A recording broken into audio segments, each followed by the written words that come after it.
Okay, this is a continuation of the micro dot butterfly hinge system, and these are the pieces without, the 3-inch mat borders. They're just laying on a 3/4 inch mat, and you can see they've been underweight overnight. There's 5 pieces, well, 5 big ones and one much smaller one.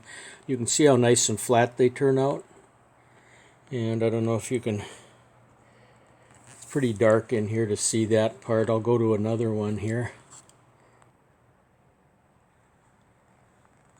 Okay, there you can see it's a couple layers, but see how nice and flat that is with the dot system. There's another one up here. Ideally would be, after they're out of the weights, to lay on a much flatter surface than the table, but there's 5 pieces in our little shop, so they're kind of scattered around to where they can end up. And here's the little one. And then what's the next step is I cut a bunch of spacers out of black foam core that'll go in between the glass and the mat that these are that the artwork is mounted on.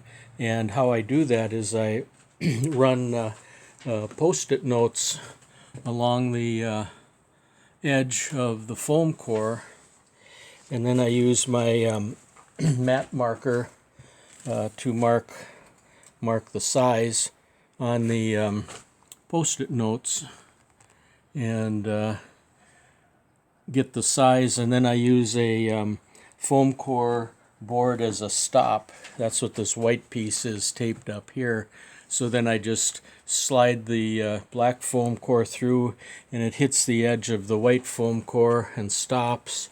And that's how I end up with all these pieces. And of course it takes 4 for each one. So that's where I'm at now. And I wanted to mention too that I've got the acid-free tape that is at the top that the butterfly hinges are on, and this has been a standard of the industry tape for a long time, and it's and it says it's acrylic adhesive, aging resistant, permanently elastic, acid free, and so this is considered the standard of the industry tape. But just recently, in the last issue of the Picture Frame magazine, which all of us in the picture frame industry, look at all the articles and stuff, and they had a bunch of articles on preservation methods and materials and different hinges for artwork. And one of the contributors to the article in there said that they were not a big fan of pressure-sensitive tape, which is what this is about. And the old method of the rice paper with wheat paste she liked, but I know when I've used it years and years ago, it would pucker the paper so bad that it wasn't something that really worked well for me. And then too, when you use it and try and take it off, it's really embedded into the fibers of the paper, so it might not discolor the paper, but it's not easy to get that off of there. At least that's been my experience. But everybody has their own opinion, and you should do some research, look at some more YouTube videos, like maybe look at some on rice paper and wheat paste, and see what you think and make your own decision. I should mention too, I just discovered a glue that I don't have in yet that is supposed to be a very high quality archival glue that I don't have in yet. But once that comes in, instead of using this premium tacking glue in little tiny micro dots, as you saw earlier with the toothpicks, putting micro dots on there, I'm going to see if it'll work to just do micro dots in that very expensive archival conservation glue. And then what I would do is not use the linen tape butterfly hinges, just do the whole thing in micro dots. Because when it's my own piece, I don't use the linen hinges, I just use micro dots. Because I just love how easy it is to take off. It's just, you lift up a corner, just pop, pop, pop, pop, and it comes off. But remember too, we're working with, high quality acid-free paper that's very porous. And if you did that system on a real slick paper, you'd want to experiment first to make sure that it would be easily removable. And but most of the time when you float stuff, it's because it's got the high quality paper with the beautiful decal edge, and you want to expose that edge. Most of the time when you get a very slick paper with a straight edge, you're not usually trying to expose that straight edge. One of my favorite ways to mount a quality artwork, in other words, if you've got something that has a lot of value, framing Picasso or Horner Wagner, sports cards, these mounting corners are a way to do it. That they come off real easy. You just, you're not gluing anything to the surface of the or the back of the artwork. And I put one here around the corner of this piece of paper here so you can see. But as you can imagine, when you're exposing the edge of a artwork, how seeing this shiny edge would really distract from the aesthetics of the piece. So that is something most people don't want to see. But if you're framing like if this was going to be matted over the white, and you were just going to expose like a 1/2 inch of white with 3/4 at the bottom, these would work well to be behind the mat, because you're not actually seeing that. They'd be covered by the mat. And when I use these, what I do is put a piece of the acid-free tape kind of across the corner, not touching the artwork, but to help hold the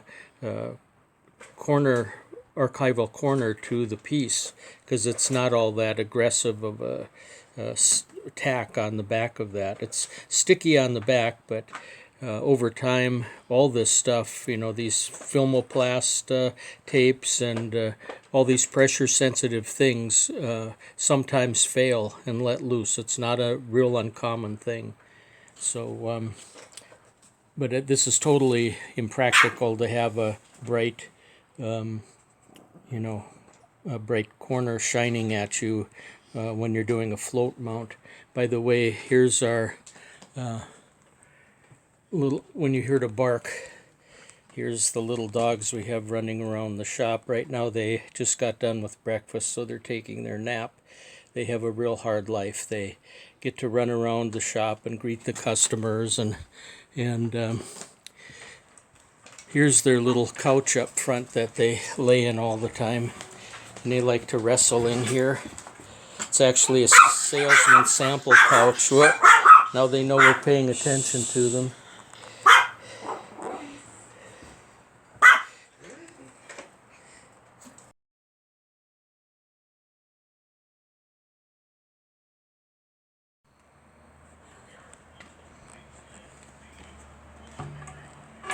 Yep, there she is laying in her couch.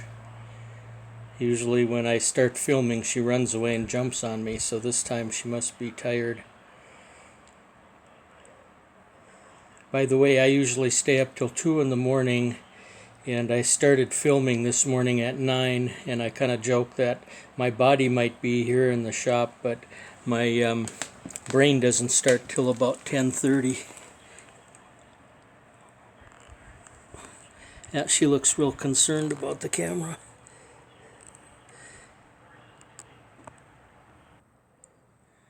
Okay, and the first frame here, I have the glass cut to size, and it's cut nice and tight in there. And since these pieces are all vertical, I always start with the short members, and they'll just be cut right into the side there and put all the way around, starting with the top and bottom and then going to the sides. And I'll show you how I glue and tape them in here in just a second. And what I do is lay the spacer at one end, and then on the other end put a post-it note and a line so I know exactly where it needs to be cut without having a line on the spacer that might be seen. And then I'll cut both ends and the top and bottom and install those first. Now most of the time I'm floating the artwork on white, and so I usually, when I'm cutting spacers, cut a whole bunch of them, and these are what's left of cutting a whole 40 by 60 mat into 3/4 inch white spacers. But once in a while we'll use a black background that we're floating them on, and then black spacer makes sense.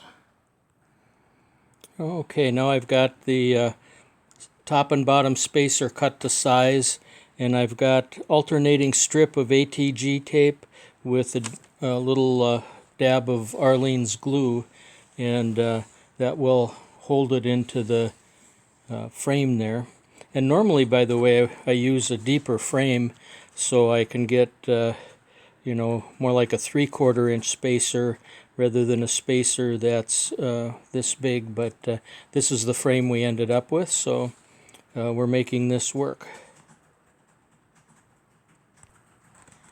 Okay, and when I put the spacer in, what I do is make sure to push down on the glass to make sure it's down as far as it can underneath the lip of the frame, and then I use a piece of glass cleaning towel and I push the spacer in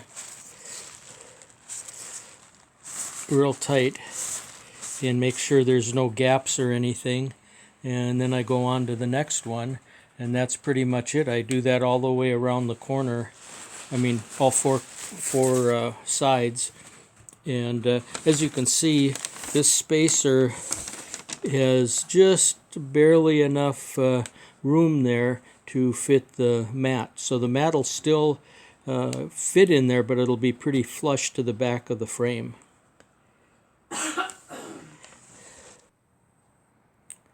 Okay, here you can see the one standing up is all done now, and the one right in front of it's in progress.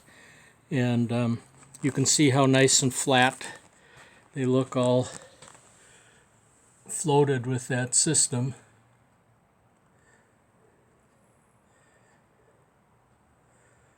And a couple things to mention. When you cut these strips, there's a ridge on the edge of the back where the blade has went through, and I always like to keep that in the back when I'm putting it into the frame so that the back is in against the frame, as that little ridge is better for the back, and then it's smoother on the front. The other thing is, when I'm cutting these for the sizing in the channel there in the back of the frame, what I like to do is cut it so that it's a little bit tight, and then it kind of squishes the foam core down at the edges. I don't know if you can see this. I'm trying to do this handheld, and it's not real successful, obviously, but you can see it's touching there, and then it bows out because it's so tight, and then when I put the glue on, then it'll squish down to the edge of the frame. So then you'll have a nice tight edge there. You won't have any gaps in it. And there we have the black foam core liner all glued into the frame with the glass on it. And remember to work real hard trying not to have ATG tape or glue on that glass, because that's not easy to clean off, especially the ATG tape. Sometimes I have to use Goo Gone to clean that ATG tape residue off the glass. And next what I do is lay the artwork on the table face up, and then just put the frame on top of it and then turn the whole thing upside down. Okay, here's the next floated artwork to go into that frame, and I just have to flip the frame down on the artwork, and I just got done using the air compressor to blow any dust off the frame, and I looked again around the outside edges of the mat. That'll show, and make sure there's no specks or fingerprints or anything. Okay, here it is upside down now in the frame, and you're looking at the back of the black mat, and there's the tabs of the butterfly hinge. And you can see when you want to take this off someday, should anyone want to remove it, the little tiny micro dots just kind of hold it overall very lightly, and they pop right off. And then you peel back the tabs of the ATG tape, and then let the whole backing just kind of pull away, and the print face up on a clean table. And then the Filmoplast acid-free tape is usually pretty easy to just pull with very little effort, but if it wants to stick more aggressively, just take like a heat gun or a hair dryer and very gently heat the tape up, and it'll soften the adhesive that's on the tape, and it comes off pretty clean usually.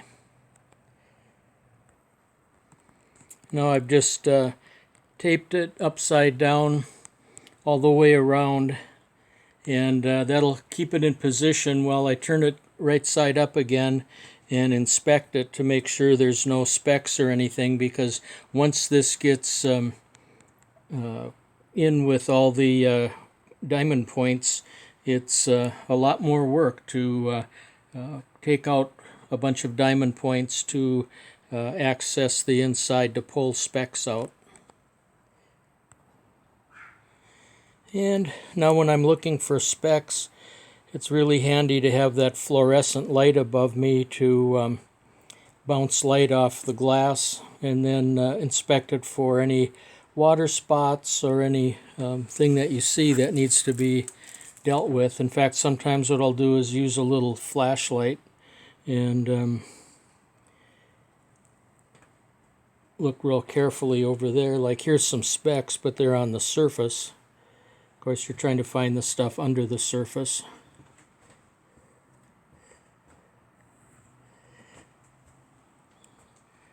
And of course, it's looking for white specks on the black mat or the darker areas.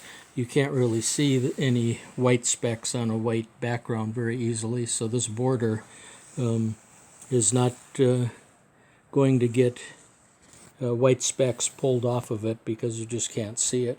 So we're hoping it's real good. After we blew it off with the air compressor, it should be good. So that looks pretty good. So now I'll turn it back over on the back and put in the points. And when there's two of us here, it's always a good idea to have another pair of eyes looking to see if they see anything too. Because it's not that hard to miss something. You know, people have floaters in their vision, and sometimes you think you've got it perfect, and then you get it all done, and then you see something. And now you can see I've got it half I don't really want to call it staple. These are like little arrows that are holding it in, and they're much closer than I would normally do on most pieces, but we're just looking at one layer of mat board that's holding it in, and if I put my arrows too far apart, I'm worried that with humidity and temperature changes it could start to bow and warp the board. Oh, I should also mention that I like to, everything I do, I like to have it on a board, so when I'm needing to slide the frame in another position, what I'm doing is sliding the board on the table, not sliding the frame on the table, because that'll keep the frame from scratching when you're not sliding it on the table and you're sliding the board on the table. And now I've got the other edges to do here. And notice on all the corners I have the arrows very close to the corner, because what you don't want to see is gaps between the mat and the spacer in there at the corners especially. So I make sure that there's arrows very tight and kind of hammered down in the corners and really tight all the way along. You don't want any gaps between the spacer and the mat backing. And as you can see on this one, whoop, I got to quit turning this tablet I'm using to film and go slower, but you can see there's no gaps or light showing or anything between the backing and the spacer.